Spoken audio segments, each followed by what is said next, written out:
jungle. Hello students, आज हम class 12 का एक बहुत ही इंपॉर्टेंट चैप्टर स्टार्ट करने वाले हैं, केमिकल काइनेटिक्स। अच्छा, बात करें केमिकल काइनेटिक्स पे तो केमिकल काइनेटिक्स चैप्टर बहुत ही महत्वपूर्ण चैप्टर है। जी के अकॉर्डिंग बात करें तो जेई के अंदर इसका क्वेश्चन आना ही आना है ना। अच्छा, एक भी साल ऐसा नहीं गया है, कोई भी ईयर ऐसा नहीं गया है कि जहां पर जेई के अंदर इसका क्वेश्चन ना आता हो, है ना। अच्छा, कंपटीशन लेवल से देखें, नीट देखो चाहे आईआईटी से जी से देखो, तो उसके अंदर आपका इसका क्वेश्चन पड़ेगा ही पड़ेगा, है ना। अच्छा, हम बात करेंगे इसके लिए पहले बेसिक टर्म्स से कि केमिकल काइनेटिक्स एक्चुअल में होता क्या है। अच्छा, क्यों पढ़ते हैं केमिकल काइनेटिक्स और केमिकल काइनेटिक्स की फिनोमिनास क्या क्या है और इसका बेसिक फंडामेंटल क्या है।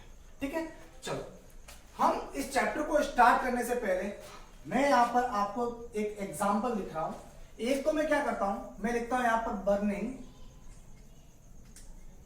Of petrol. अच्छा, एक तो बर्निंग ऑफ पेट्रोल है और एक वर्ड लिख रहा हूं मैं यहां पर बर्निंग ऑफ वुड ब्लॉक। दो वर्ड है अपने पास, है ना। यहां पर पेट्रोल का बर्निंग हो रहा है और यहां पर वुड ब्लॉक का बर्निंग हो रहा है। ठीक है, अच्छा, दोनों के अंदर बर्निंग है। अगर दोनों रिएक्शंस को अगर देखा जाए तो दोनों हमारे पास कैसी है, एक्सोथर्मिक रिएक्शन चल रही है, बराबर ना। अच्छा, दोनों रिएक्शन कंबशन रिएक्शन है, दोनों एक्सोथर्मिक रिएक्शन है ना। अच्छा, दोनों रिएक्शन एक्सोथर्मिक है, कंबशन रिएक्शन है, रिएक्शन यहां पर बर्निंग हो रही है, तो सर इसमें डिफरेंट क्या है? सर डिफरेंट क्या है? अच्छा, अगर पेट्रोल के बर्निंग की बात करूं तो क्या करेंगे, जैसे पेट्रोल डाला वहां से फटाक से जल गया, यही होता ना। अच्छा, अगर मैं वुड ब्लॉक की बात करूंगा तो वुड ब्लॉक में होता क्या है कि सर वुड ब्लॉक के अंदर हम क्या करेंगे कि हाँ, वुड ब्लॉक के अंदर मसाल लो, 10 मिनट तक बैठे रह जाओ, है ना। 10 मिनट बाद वो थोड़ा सा फिर लगना शुरू करेगा।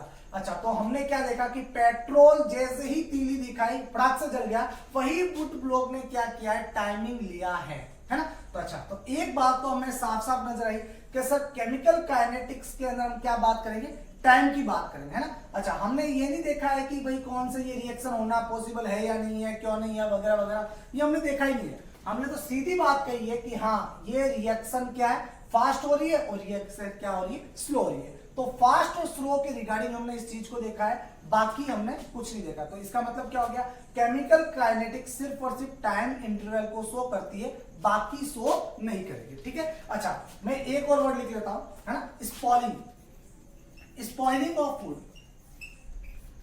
Spoiling food. अच्छा, और एक लिख लेते हैं, एग्जाम्पल है अपने पास, स्पॉइलिंग ऑफ प्रिजर्व्ड फूड।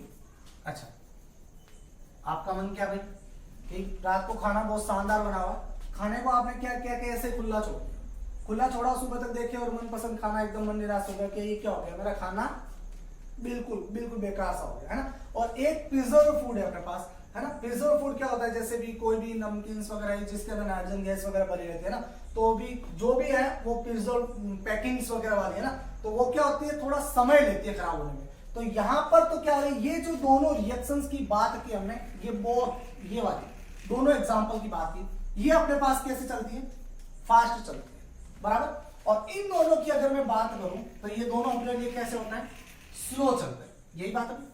ये अपने लिए स्लो चलेंगे और ये हमारे लिए कैसे चलते हैं, फास्ट चलते हैं। तो एक बात तो हमें पता चल गई कि सर केमिकल काइनेटिक्स जो डील करते हैं हम इसके अंदर, वो क्या करते हैं, रेट ऑफ रिएक्शंस को डील करेंगे, बाकी रिएक्शंस क्यों हो रही है, किस लिए हो रही है, हम इसके बारे में कभी भी डील्स नहीं करेंगे। ठीक है, अच्छा, एक और बात याद आ रही है कि काइनेटिक्स, काइनेटिक्स वर्ड जो है बेटा वो कहां से निकल के आया, काइनेसिस से, है ना। काइनेसिस से निकल के आया, और काइनेसिस का मतलब क्या होता है, मूवमेंट होता है।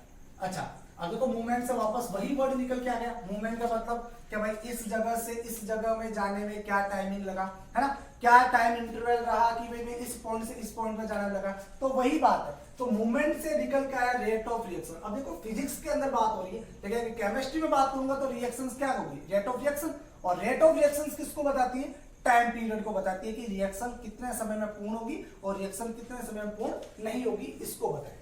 ठीक है, मतलब हालांकि हम बड़े लेवल पे बात नहीं कर रहे, हम छोटे लेवल पे बात करेंगे, ज्यादा इसको डिटेलिंग में नहीं देखेंगे। ठीक है, अच्छा, मैं इसको फंडामेंटल बेसिक बताने से पहले आपने 11th क्लास का एक चैप्टर पढ़ा होगा, थर्मोडायनेमिक्स की बात, है ना। अच्छा, थर्मोडायनेमिक और केमिकल काइनेटिक्स एक्चुअल में एक केमिकल फिनोमेना के दो क्या है, प्रोसेस कह सकते हैं या फिर दो वेज कह सकते हैं, है ना। जैसे बात करें कि एक अपने पास थर्मोडायनेमिक है, तो थर्मोडायनेमिक और केमिकल काइनेटिक्स दोनों एक ही रिएक्शन के अलग अलग पहलू है ना। हम दोनों को मर्ज नहीं कर सकते, लेकिन दोनों का बेसिक काम जरूर आता है ना। कहीं पर बात अलग हो रही है तो कहीं पे बात अलग हो रही है। अगर आपने थर्मोडायनेमिक्स को अच्छे से पढ़ा है तो इस चैप्टर को समझना आपके लिए बिल्कुल ही आसान होगा, है ना। कहीं कोई भी एग्जांपल होगा तो आप आसानी से डील कर पाओगे कि हाँ सर ये हो रहा है, किस लिए हो रहा है, क्यों हो रहा है, ये सारी बातें हम कहां पर डील करते हैं, थर्मोडायनेमिक्स में डील करते हैं। बात समझ आ रही है आपको, है ना। चलो मैं यहां पर लिख लेता हूं एक चीज कि अपने पास किसकी बात हो रही है, केमिकल प्रोसेस की बात हो रही है कि केमिकल प्रोसेस कौन कौन से टाइप्स के होते हैं, है ना। अच्छा, केमिकल प्रोसेस की बात करते हैं। देखो, केमिकल प्रोसेस जो होगा अपने पास दो तरीके के हो जाएगा। एक तो हम बात करेंगे किसके अकॉर्डिंग, थर्मोडायनेमिक्स के रिलेटेड। अच्छा, एक तो बात करेंगे थर्मोडायनेमिक्स और दूसरी बात कर लेंगे हम किसके रिलेटेड, काइनेटिक्स के रिलेटेड। अच्छा, दो बातें हो रही है, तो मैंने अभी बात कही आपको कि थर्मोडायनेमिक्स से रिलेटेड हम किसके लिए बात करते हैं, deals with energy changes and feasibilities of a process or reaction, है ना। किसी भी रिएक्शंस का एक प्रोसेस की बात करें तो उसकी फिजिबिलिटी और एनर्जी चेंजेस, है ना। देखो, एनर्जी चेंजेस के रिलेटेड बात करेंगे, उसका एनर्जी चेंज हो रही है कि नहीं हो रही है, या फिर उसकी फिजिबिलिटी का मतलब हो गया कि सर ये रिएक्शन होगी या नहीं होगी, है ना। तो होगी या नहीं होगी ये कौन बताएगा, हमें थर्मोडायनेमिक्स बताएगा, है ना। अच्छे से पढ़ा आप लोगों ने 11th क्लास के लिए थर्मोडायनेमिक्स क्या होता है, तो इन बातों को हम कहां डिस्कस कर चुके हैं, पहले 11th क्लास में डिस्कस कर चुके हैं। अच्छा, अब मैं उसी रिएक्शन की बात करूं तो उसी रिएक्शन पर हमें केमिकल काइनेटिक्स को क्या करना है, अप्लाई करना है। अच्छा, जब केमिकल काइनेटिक्स को हम यहां पर अप्लाई करेंगे तो क्या डील करेंगे, deal with rate of reaction. अच्छा, रिएक्शन की रेट को हम कर सकते हैं, या फिर हम क्या कहेंगे, मैकेनिज्म ऑफ रिएक्शन। अच्छा, रिएक्शन की मैकेनिज्म को बता सकते हैं कि वह कितने स्टेप में कंप्लीट हो पाएगी, है ना। तो इन चीजों को हम किससे डील कर सकते हैं, काइनेटिक्स से डील करेंगे, ठीक है बेटा। अच्छा, हम एक एग्जांपल आप लोगों ने अच्छे से पढ़ा होगा, कहां पर, 11th क्लास के अंदर, थर्मोडायनेमिक के अंदर, है ना। अच्छा, नहीं पढ़ा है तो मैं आपको बता देता हूं कि आप लोगों ने एग्जांपल सुना होगा कि सर हमें क्या करना है, डायमंड को किसमें कन्वर्ट करना है, ग्रेफाइट में कन्वर्ट करना है। चलो भाई, डायमंड को ग्रेफाइट में कन्वर्ट कर दीजिए। अच्छा, डायमंड को ग्रेफाइट में कन्वर्ट करना है, तो ये थर्मोडायनेमिक कहता है कि ये रिएक्शन होना पॉसिबल है ना, ये रिएक्शन पॉसिबल है। तो अच्छा, थर्मोडायनेमिक के अकॉर्डिंग तो ये रिएक्शंस क्या होती है, पॉसिबल होती है। According to this is possible, है ना, लिख लेता हूं यहां पर फिजिबल।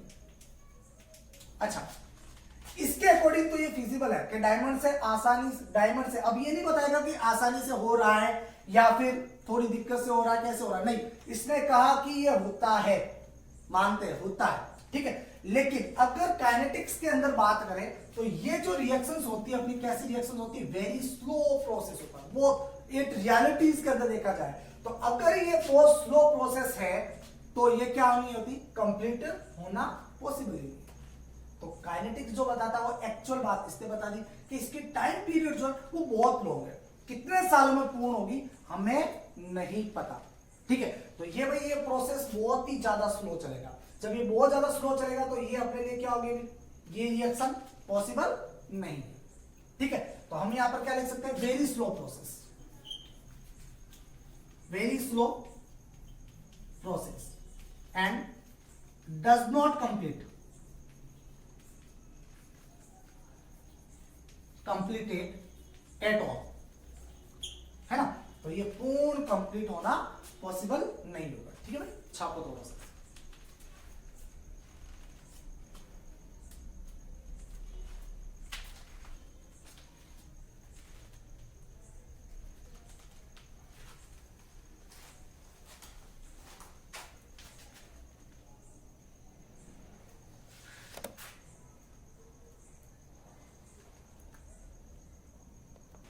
अच्छा, अब तक हमने देखा कि केमिकल काइनेटिक्स का बेसिक फंडामेंटल क्या होता है, हम इसे क्यों पढ़ते हैं, ये हमने इसके बारे में थोड़ी जानकारी ली है ना, किस लिए पढ़ते हैं, क्या होता है क्या नहीं होता है, ये हमने थोड़ा बहुत देखा है। अच्छा, अगर मैं बात करूं काइनेटिक्स के बारे में, तो काइनेटिक्स की हम स्टडी अगर करते हैं, देखो हम थोड़ा बहुत तो अच्छा लगा ही चुका है, जनरल सी बात बताता हूं, है ना। थोड़ा हमने बेसिक देखा, थर्मोडायनेमिक्स और काइनेटिक्स को हमने क्या किया, दो अलग अलग भागों के अंदर डिवाइड किया, है ना। किसके अंदर क्या पढ़ते हैं और किसके अंदर क्या पढ़ते हैं, ये हमने अलग अलग डिवाइड किया। और 11th क्लास के अंदर हमने जो थर्मोडायनेमिक्स को पढ़ा है वो कितना इंपॉर्टेंट है, एक रिएक्शन से रिलेटेड, वो हमने बताया, है ना। तो मतलब एक रिएक्शन को देखकर उसके बारे में कंप्लीटली हम जानकारी ले सकते हैं, पूरा नॉलेज ले सकते हैं। जब काइनेटिक्स अपना खत्म हो जाएगा तो आप थर्मोकोल उठा लेना और काइनेटिक्स को उठा लेना और दोनों को एक रिएक्शन के ऊपर अप्लाई करना, तो आसान हो जाएगा किसी भी एक रिएक्शन के बारे में कंप्लीटली नॉलेज देगा, बराबर ना। अच्छा, हमने आप बेसिक देखकर थोड़ा बहुत अच्छा लगा यार, है ना, थोड़ा बहुत अच्छा लगा, थोड़ा अच्छा लगा लेते कि क्या होता है काइनेटिक्स की। हम स्टडी करेंगे तो स्टडी को हम क्या करेंगे, दो लेवल पर लेके चलेंगे, है ना। अभी हमारा सिलेबस स्टार्ट नहीं हुआ, मैं बस आपका बेस क्लियर कर रहा हूं, चैप्टर के अंदर इंटरेस्ट बढ़े इसीलिए थोड़ा सा फंडामेंटल चीजें बता रहा हूं, है ना, ताकि आपको लगे कि हमें क्या पढ़ना है इसके अंदर, क्या नहीं पढ़ना है, क्या आएगा एग्जाम के अंदर, कितना जेई के लिए इंपॉर्टेंट है। वैसे जेई के लिए तो पूरा चैप्टर ही इंपॉर्टेंट है, मैं ये नहीं कहता कि ये इंपॉर्टेंट है इसे छोड़ के चलो, वहीं से छोड़ोगे तो वहीं से कुछ सब आ टपका तो हम क्या कर पाएंगे, है ना। तो अपने को पूरा ही पढ़ना है, लेकिन मैं आपका इंटरेस्ट बढ़ा रहा हूं इस चैप्टर से रिलेटेड कि हम बेसिक जब क्लियर होगा तो आपको पता रहेगा क्या पढ़ना है इस चैप्टर के अंदर और क्या नहीं पढ़ना, है ना। तो कितना पढ़ना है और कितना कवर करते हुए चलना है, क्या क्या क्वेश्चन से डील करेंगे, जब आपको पता रहेगा कि एक चैप्टर के अंदर वो चैप्टर किससे रिलेट करता है तो आप उस चैप्टर को आसानी से डील कर पाओगे, है ना।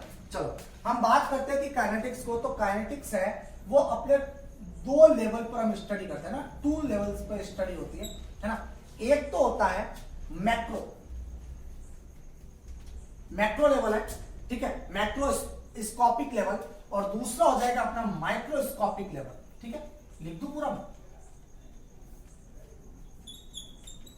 माइक्रोस्कोपिक और मैक्रोस्कोपिक। अच्छा, नाम से पता चला है ना, नाम से पता चला, मैक्रो सर बड़ा होगा, माइक्रो सर छोटा होगा, है ना।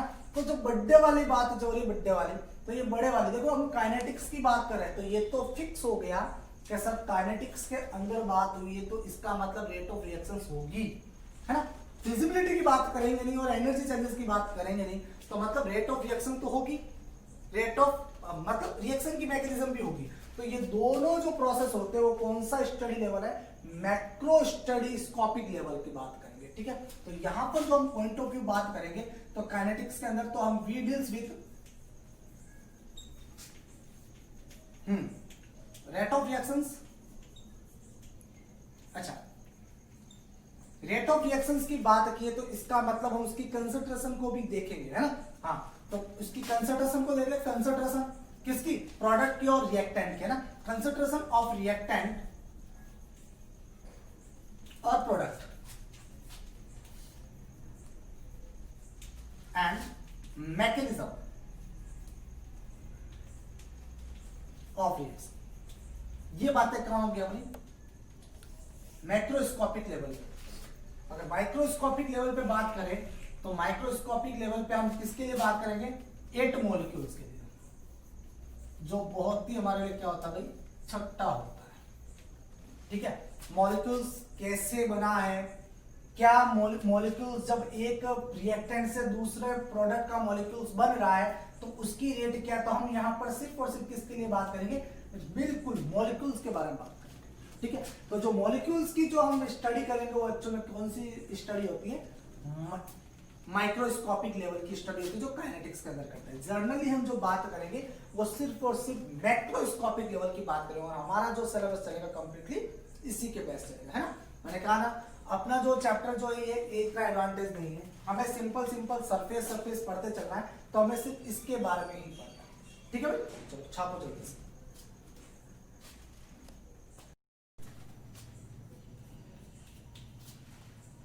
अच्छा, अब तक हमने काइनेटिक्स की बेसिक के बारे में देखा था कि हमें क्या पढ़ना और क्या नहीं पढ़ना। ठीक है, अब अपना 12th क्लास का चैप्टर है वो यहां से स्टार्ट होगा कि reactions, rate of reactions base क्या है ना, कितने प्रकार की रेट ऑफ रिएक्शंस होती है उसकी बात करेंगे। ठीक है, तो हम यहां लिखते हैं टाइप्स ऑफ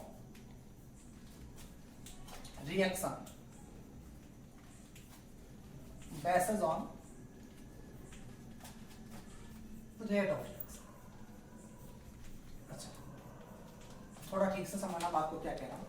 अगर इनके अकॉर्डिंग बात करें तो अपने पास 3 टाइप्स की रिएक्शन हो जाएगी। एक तो होगी स्लो रिएक्शन, या फिर कह दूं वेरी स्लो रिएक्शन, है ना, वेरी स्लो। अच्छा, दूसरी जो टाइप्स हो जाएगी अपने वो होगी फास्ट रिएक्शंस की बात करेंगे, और लास्ट आफ्टर ऑल बात करेंगे तो वो कौन सी हो जाएगी अपने लिए, मॉडरेट रिएक्शन। अच्छा, अब इनकी बात कर लेते हैं। स्लो और वेरी स्लो की बात करें, नाम से पता चल रहा है कि अगर मैं इसका एग्जांपल लूं तो एग्जांपल अपना कौन सा हो जाएगा, रस्ट ऑफ आयरन। अच्छा, रस्ट ऑफ आयरन की बात करते हैं तो रस्ट ऑफ आयरन जो होता है ये रिएक्शन है बेटा बड़ी बहुत ज्यादा स्लो चलती है ना। अच्छा, बहुत ज्यादा स्लो कैसे, अगर मैं बात करूं कि आप ही की बात करूं तो रस्ट एक कोई भी आपने आयरन का टुकड़ा यहां पर रखा हो, सपोज आयरन का टुकड़ा यहां पर रख दिया, और आयरन का टुकड़ा रखने के बाद आपकी 12 खत्म हो गई, 12 के बाद आपकी इंजीनियरिंग भी खत्म हो गई, है ना। इंजीनियरिंग के आफ्टर ऑल आपने वापस आकर देखा तो उसके ऊपर रस्ट देखोगे ना, तो रस्ट भी होगा तो क्या होगा, बहुत माइनर होगा, है ना, बहुत ही कम मात्रा के अंदर आपने रस्ट को देखा। अच्छा, अगर आप और भी देखना चाहोगे तो आपके बच्चे भी साथ आ जाएंगे, फिर भी आप उसको देखोगे, नॉलेज करोगे तो कहोगे अरे अब भी रस्ट क्या है इसके ऊपर, बहुत कम है। मतलब एक आयरन के ऊपर पूरा उसका डीके होना बहुत ही लॉन्ग प्रोसेस हो जाएगा, और उसका रस्टिंग जो है बहुत ही लॉन्ग प्रोसेस हो जाएगा, है ना।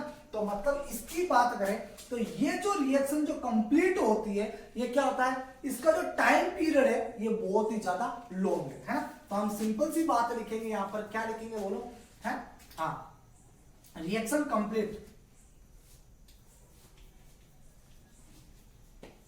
Reaction completed very long interval of time, है ना, या फिर हम कह सकते हैं मेनी ईयर्स की भी बात कर सकते हैं ना, बहुत ही सालों के अंदर ये कंप्लीट होती है, बराबर। चलो फास्ट की बात कर लेते हैं कि फास्ट रिएक्शंस, तो फास्ट रिएक्शंस की बात करते तो फास्ट रिएक्शन कैसी, हम बात करेंगे एसिड एंड बेस, एसिड और बेस की बात करें, एसिड बेस का न्यूट्रलाइजेशन की बात करते हैं तो रिएक्शन को एसिड और बेस को मिलाया फ्रैक्शन रिएक्शंस होगी, है ना। अच्छा, हम बात करें कि AgNO3 पीपीटी की रिएक्शन चल रही है ना, silver PPT, PPT of silver. अच्छा, पीपीटी ऑफ सिल्वर की रिएक्शन आपने देखी होगी, है ना। पीपीटी ऑफ सिल्वर की रिएक्शन कैसे, AgNO3 की रिएक्शन आपने कंप्लीट करवाना, किसके साथ क्या मिलाना है, NaCl मिलाना है, रिएक्शन कंप्लीट होगी सर, क्या बनेगा, AgCl और NaNO3, यहां पर इसका क्या बन जाएगा, पीपीटी बने, है ना। ये रिएक्शन जैसे हमने Ag सिल्वर नाइट्रेट के अंदर जैसे सोडियम क्लोराइड को डाला, फ्रैक्शन से रिएक्शन होगी, पता ही नहीं चला कब रिएक्शन कंप्लीट हो रही है ना, कोई भी टाइम नहीं लगा। तो ये जो रिएक्शन कंप्लीट हो रही है ये फ्रैक्शन इंटरवल ऑफ टाइम के अंदर हो रही है, या हम कह सकते हैं कैसा, 1 सेकंड के अंदर कंप्लीट हो रही है ना, जस्ट मिनट भी नहीं लगा रहा, जस्ट फटाक से सेकंड कब हो रहा पता ही नहीं चला, फटाक से रिएक्शन खत्म हो गई, हमें पता ही नहीं चला कि AgNO3 जो है वो कब कन्वर्ट हो गई AgCl के अंदर, पता ही नहीं चला। तो ये रिएक्शन जो है फ्रैक्शन इंटरवल ऑफ टाइम के अंदर खत्म हो रही है, ठीक है। अच्छा, ये तो हम बात हो गई इन दोनों की। अच्छा, अब एक बात बताना जरा कि अगर मैं पॉइंट ऑफ काइनेटिक्स के पॉइंट ऑफ व्यू बात करूं कि काइनेटिक्स के पॉइंट ऑफ व्यू बात करते हो क्या होता है, कैसे हम रिएक्शंस की रेट को कंसीडर करना है। अच्छा, एक बात बताना जरा कि अगर स्लो चल रही है रिएक्शन, है ना, अच्छा स्लो रिएक्शन चले तो स्लो रिएक्शंस के साथ में जैसे आयरन का रस्टिंग हो रहा है, आयरन के रस्टिंग के साथ में मुझे रिएक्शन की रेट को निकालना है, तो रिएक्शन की रेट को कैसे निकालेंगे, हाँ सिंपल सी बात है, जैसे स्पीड को निकालते हैं डिस्टेंस अपॉन टाइम, है ना। अच्छा तो इसी को भी निकालेंगे, क्या निकालेंगे sir, change in concentration divided by time, है ना। अच्छा इसकी कंसंट्रेशन कितनी चेंज हो रही है, हाँ सर इसकी कंसंट्रेशन चेंज जो हो रही है वो 10 मान लीजिए कि 5 हो रही है, और कितने सालों में, 7 सालों में पूरी हो रही है सर। अब इसकी रेट कैसे निकालो, पॉसिबल है क्या, नहीं पॉसिबल है ही नहीं। अब कितना निकाल पाओगे, तो इसका तो हम बात करें तो भाई साहब ये तो हमारे लिए क्या आ गया भाई साहब, आप जाओ कहां पर, बाढ़। तो काइनेटिक्स के पॉइंट ऑफ इसकी तो रेट निकालना हमारे लिए पॉसिबल नहीं। तो स्लो और वेरी स्लो रिएक्शंस की बात करेंगे, ये रिएक्शंस तो काइनेटिक से तो हो गई, इसको तो हमने क्या कर दिया, बाढ़ बढ़ा दिया। चलो अब बात करते हैं फास्ट रिएक्शंस। फास्ट रिएक्शंस के अंदर बात करेंगे और इसकी रेट निकालिए, तो बताओ जस्ट सेकेंड ही नहीं निकला, है ना। जैसे ही हमने एसिड और बेस को न्यूट्रलाइजेशन करा, फटाक से रिएक्शन कंप्लीट होगी। जब रिएक्शन ही कंप्लीट हो गया, पता ही नहीं चल रहा कि कब रिएक्टेंट प्रोडक्ट के अंदर कन्वर्ट हो रहा है, तो क्या हम पता लगा सकते हैं कि उसका टाइमिंग क्या चेंज हो रहा है, नहीं पता लगा सकते भाई, हम आपको देख के नहीं पता चलते।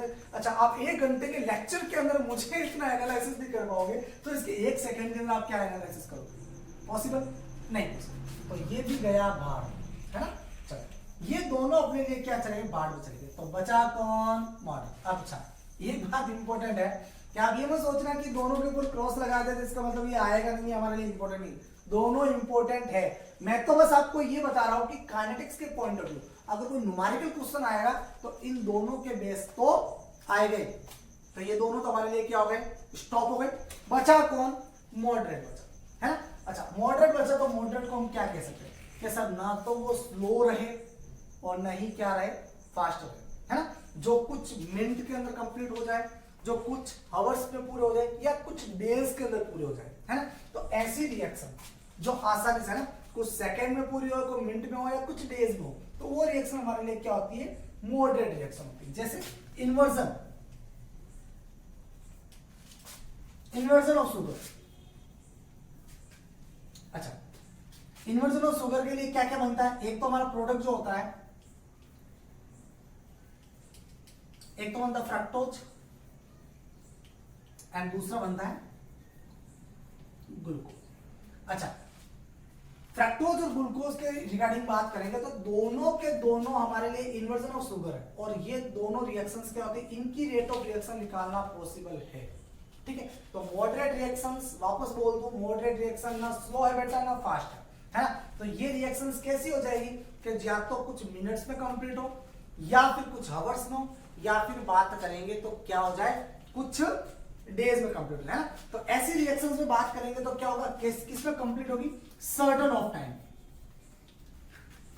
अच्छा सर्टन ऑफ टाइम के अंदर कंप्लीट होने वाली रिएक्शंस हमारे लिए कौन सी रिएक्शंस होती है, मॉडरेट रिएक्शंस, ठीक है। चलिए नेक्स्ट आफ्टर ऑल बात करते हैं कि रेट ऑफ रिएक्शंस क्या होती है। अच्छा एक बात बताना जरा,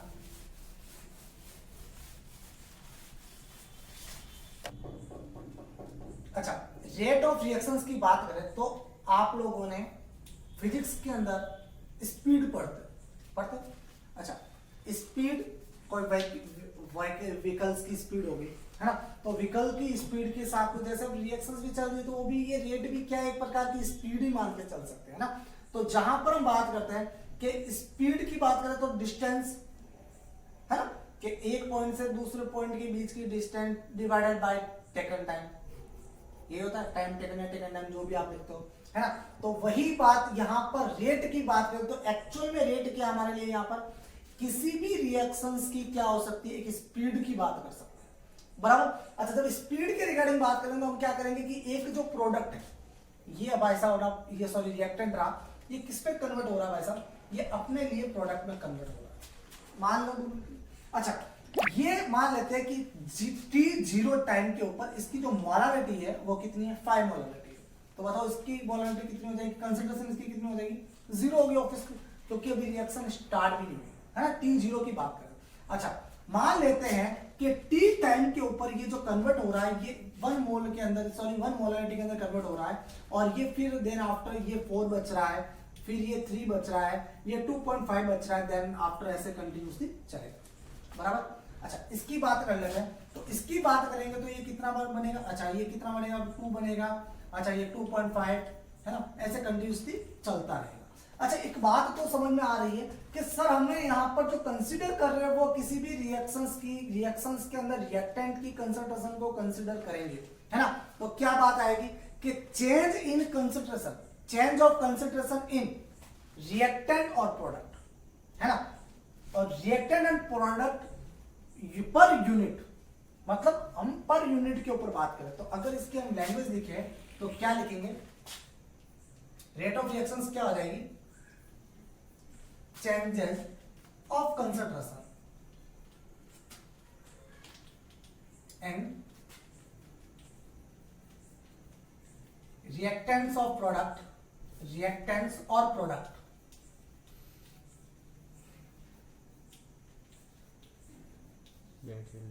पर यूनिट, है ना। अच्छा, फॉर्मूला क्या बन जाएगा, रेट ऑफ रिएक्शंस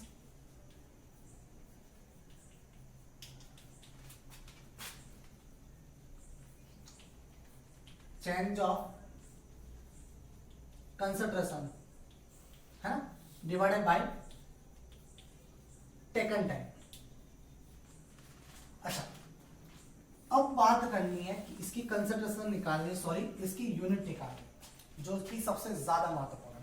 कंसंट्रेशन की यूनिट की बात कर ले तो इसकी यूनिट क्या होती है, मोल, लीटर इनवर्स, या फिर बात करेंगे हम मोलरिटी की, ठीक है। और इसकी बात करेंगे तो इसकी यूनिट क्या होती है हमारे लिए, सेकंड।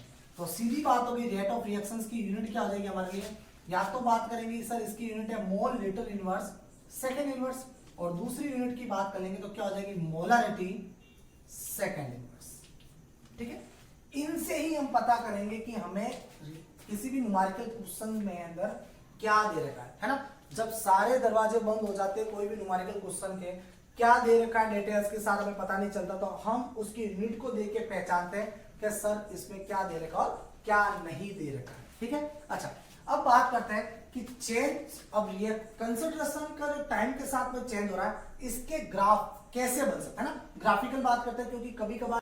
अच्छा, यहां तक हमने बात कर ली, अब नेक्स्ट बात करते हैं कि अब इसका हमें ग्राफ देखना है। अच्छा, मैं ग्राफ कर रहा हूं यहाँ पर कंसंट्रेशन और टाइम के बीच में, ठीक है। अच्छा, कंसंट्रेशन हम किसकी बात करेंगे, यहाँ पर रिएक्टेंट की बात करेंगे, बराबर। अच्छा, इसकी कंसंट्रेशन जो है बेटा वो हमेशा क्या हो रहेगी, यहाँ पर हाई पॉइंट पर रहेगी, और टाइम के रेस्पेक्ट में लगातार क्या रहेगी, डिक्रीज होती रहेगी। तो इसका जो ग्राफ ड्रॉ होगा कुछ इस प्रकार का ड्रॉ होगा, बराबर ना। अच्छा, अगर मैं बात करूं प्रोडक्ट के लिए, तो प्रोडक्ट के लिए यहां पर बात करेंगे तो ये कंसंट्रेशन प्रोडक्ट की बता रहा है और इधर टाइम बता रहा है, बराबर। अच्छा, अब इसका जो ग्राफ बनेगा वो ग्राफ कैसे ड्रॉ होगा, इसका ये इस प्रकार का ड्रॉ होगा, ठीक है। अच्छा, ये जो दोनों ग्राफ हमने जो बनाए एक्चुअल में ये मॉडरेट रिएक्शंस के ग्राफ है, बराबर ना। अच्छा, मैं आपको 3 ग्राफ और बताना भूल गया एक्चुअल में कि स्लो रिएक्शंस का ग्राफ कैसे होगा और फास्ट रिएक्शंस का ग्राफ कैसे होगा। ये तो अपने पास किसका है, मॉडरेट का ग्राफ है, ठीक है।